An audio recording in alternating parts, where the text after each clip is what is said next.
বিশ্ববিদ্যালয় প্রশাসন তার আচরণবিধিতে স্পষ্ট বলেছিল যে এই ধরনের কোনো অভিযোগ যদি তারা নিজেরাও যাচাই করে দেখেন বা তাদের কাছে আসে বা তারাও যদি এগুলো দেখতে পারেন তাহলে তারা তার বিরুদ্ধে ব্যবস্থা নেবেন। আমরা দেখতে পাচ্ছি সোশ্যাল মিডিয়া থেকে শুরু করে প্রত্যেকটা জায়গায় এই অভিযোগগুলো আসলে প্রমাণসহ ঘুরছে, কিন্তু এখন পর্যন্ত বিশ্ববিদ্যালয় প্রশাসন কারো বিরুদ্ধে কোনো ধরনের ব্যবস্থা নেয়নি। এর পূর্বে আমরা দেখেছি ছাত্রদল এবং শিবির এছাড়া স্বতন্ত্র প্যানেল উমামার তারা হচ্ছে বিভিন্ন জায়গায় বিভিন্ন স্তরে কখনো তারা প্রার্থীসহ স্লোগান দিয়ে মনোনয়নপত্র জমা দেওয়া উত্তোলন করা কিংবা হচ্ছে ক্যাম্পাসে ব্যানার ফেস্টুন লাগানো ইত্যাদি সময় তারা হচ্ছে তাদের আচরণবিধি লঙ্ঘন করেছে। আমরা দেখেছি উমামা ফাতেমাকে যে রাতের বেলা রোকেয়া হলে প্রবেশ করেছে, কিন্তু যখন আসলে নির্বাচনী প্রচারণার সময় শুরু হওয়ার আগেই তো এরপরেও আমরা কোনো ধরনের ব্যবস্থা নিতে দেখিনি প্রশাসনকে, এবং এই ধরনের কার্যক্রম নির্বাচন কতটুকু সুষ্ঠু হবে সে বিষয়ে আমাদেরকে আরও বেশি সন্দিহান করছে। এই ধরনের কার্যক্রম নির্বাচনের স্বচ্ছতা, প্রশাসনের সক্ষমতা, প্রশাসনের স্বচ্ছতা নিয়ে প্রশ্ন তুলবে। এবং আমি স্বতন্ত্র প্রার্থী হিসেবে বিশ্ববিদ্যালয়ের বর্তমান যে পরিস্থিতি, প্রশাসনের যে পরিস্থিতি, এটি নিয়ে হচ্ছে উদ্বেগ প্রকাশ করছি এবং নির্বাচন সুষ্ঠু হবে কিনা সেটা নিয়ে হচ্ছে এক ধরনের আশঙ্কা প্রকাশ করছি। কারণ এই ধরনের প্যানেলগুলো তারা যদি নতুন করে কোনো ধরনের বিশৃঙ্খলা তৈরি করে সেই ক্ষেত্রে বিশ্ববিদ্যালয়ের কি সেই সক্ষমতা আছে কিনা, সেই ক্যাপাবিলিটি আছে কিনা এই ধরনের সমস্যাগুলোকে নিরসন করবে বা এই প্যানেলগুলোর বিরুদ্ধে কোনো ধরনের ব্যবস্থা নেবে। আমরা আরেকটি বিষয় গভীর উদ্বেগের সাথে লক্ষ্য করেছি যে বিশ্ববিদ্যালয়ের বিভিন্ন নারী শিক্ষার্থীদেরকে এক এক প্যানেল কর্তৃক অন্য প্যানেলের নারী শিক্ষার্থীদের উপর বিভিন্ন ধরনের অনলাইনে ঘৃণ্য হ্যারাসমেন্ট হচ্ছে।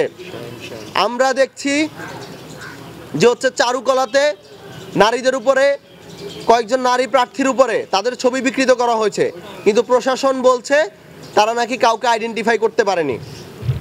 এছাড়া ক্যাম্পাসের আরও অনেকগুলো জায়গায় সোশ্যাল মিডিয়াতে আমরা প্রায় দেখি যে ছাত্রদলের নারী প্রার্থী শিবিরের বরদের দ্বারা আক্রান্ত হচ্ছে, শিবিরের নারী প্রার্থী ছাত্রদলের বরদের দ্বারা আক্রান্ত হচ্ছে, কিংবা অন্যান্য দলের প্রার্থীদের ক্ষেত্রেও আমরা সেম জিনিসটা লক্ষ্য করছি।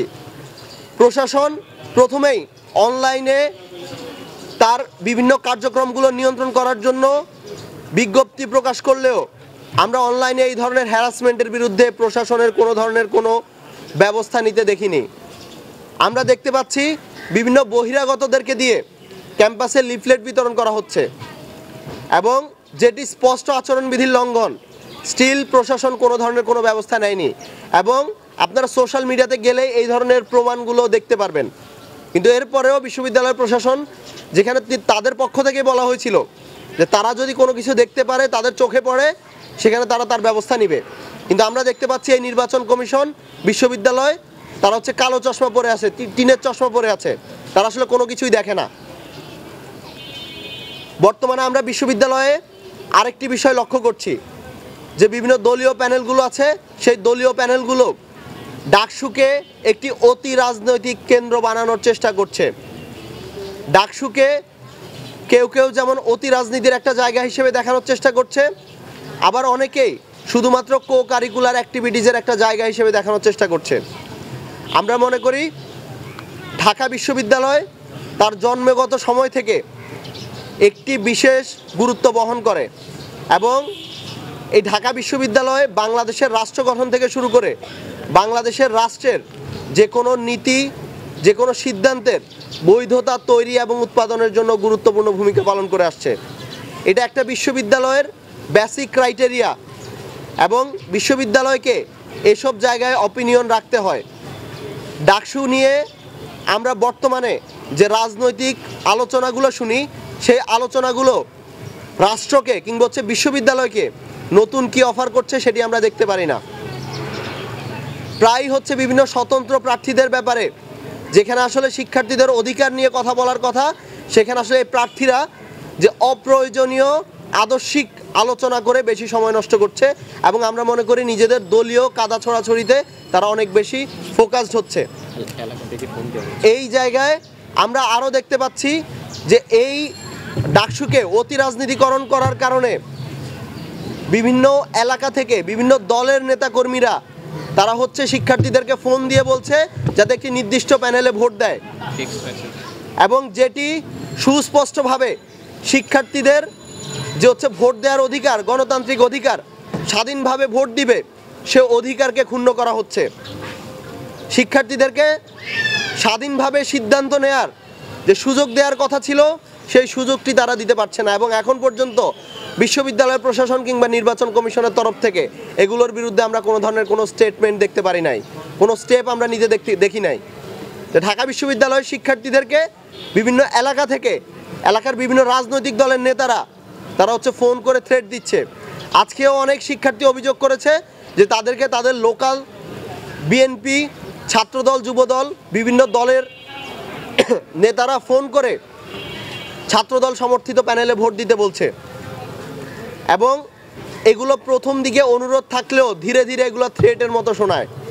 তাদেরকে হুমকি দেওয়া হচ্ছে এক প্রকার, যাতে তাদের পছন্দের অর্থাৎ নিজস্ব দলীয় প্যানেলে ভোট দেয়। তো আমরা এই বিষয়গুলো নিয়ে ভোট কতটুকু স্বাধীন এবং সুষ্ঠু হবে সেটা নিয়ে আমরা একটি উদ্বেগ প্রকাশ করছি। একই সাথে আমি তাহমিদ আল মুদাসসির চৌধুরী, স্বতন্ত্র এজিএস প্রার্থী ডাকসু, আমি হচ্ছে আমার যে আদর্শিক জায়গা এবং আমার ইশতেহার সে জায়গাটি পরিষ্কার করছি। আমি বিশ্বাস করি যে বাংলাদেশ আমাদেরকে একটি গত 15 বছরের একটি দীর্ঘ শাসনের মধ্য দিয়ে, ফ্যাসিবাদী শাসনের মধ্য দিয়ে 24-এর 5ই আগস্ট আমরা মুক্তি লাভ করেছি, নতুন করে স্বাধীন হয়েছি। এর পূর্বে ব্রিটিশ বিরোধী আন্দোলনে এই বাংলাদেশের আপামর জনতা তারা হচ্ছে লড়াই করেছে, আমাদের দীর্ঘদিনের সংগ্রাম ছিল। সেই সংগ্রামের প্রেক্ষিতে 47-এ পাকিস্তান রাষ্ট্র গঠন হয়েছিল, কিন্তু সেই পাকিস্তান রাষ্ট্রটি জনমানুষের হয়ে ওঠেনি, যার পরিপ্রেক্ষিতে আমাদেরকে 71-এ এই বাংলাদেশের জনমানুষকেই আবার অস্ত্র হাতে তুলে নিতে হয়েছিল, এবং এই বাংলাদেশের জন্য স্বাধীন করার জন্য আবার তাদেরকে রক্ত দিতে হয়েছিল। 47-এর যে এখানকার জনমানুষের যে স্বাধীনতার আকাঙ্ক্ষা এবং 71-এর যে আমাদের রক্তের বিসর্জন, আমাদের শহীদের আত্মত্যাগ, 24-এ আমাদের নতুন করে গণতান্ত্রিক বাংলাদেশ, স্বাধীন সার্বভৌম বাংলাদেশের যে লড়াই, প্রত্যেকটি লড়াইকে আমি অন্তর দিয়ে ধারণ করি, এবং আমি বিশ্বাস করি বাংলাদেশের রাজনীতিতে এই আদর্শিক জায়গা সুস্পষ্ট থাকা উচিত। আমি ডাকসু কিংবা হচ্ছে জাতীয় রাজনীতি প্রত্যেকটি জায়গায় আমাদেরকে এই সুস্পষ্ট অবস্থান অবশ্যই বজায় রাখতে হবে, এবং এখানে কোনোটিকেই অস্বীকার করার সুযোগ নেই। যারা কোনো একটিকে বাদ দিয়ে অন্যটিকে আঁকড়ে ধরার চেষ্টা করে, আমরা মনে করি তারা শিক্ষার্থীদের সাথে সুস্পষ্ট প্রতারণা করছে, বাংলাদেশের মানুষের সাথে সুস্পষ্ট প্রতারণা করছে।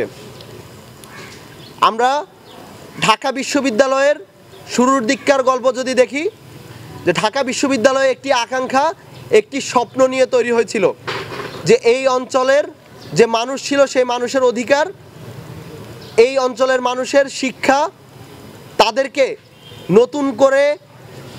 নতুন এক সভ্যতার নতুন এক যুগে নিয়ে যাবে, এই আকাঙ্ক্ষা এবং এই বাস্তবতা নিয়ে ঢাকা বিশ্ববিদ্যালয় প্রতিষ্ঠা হয়েছিল।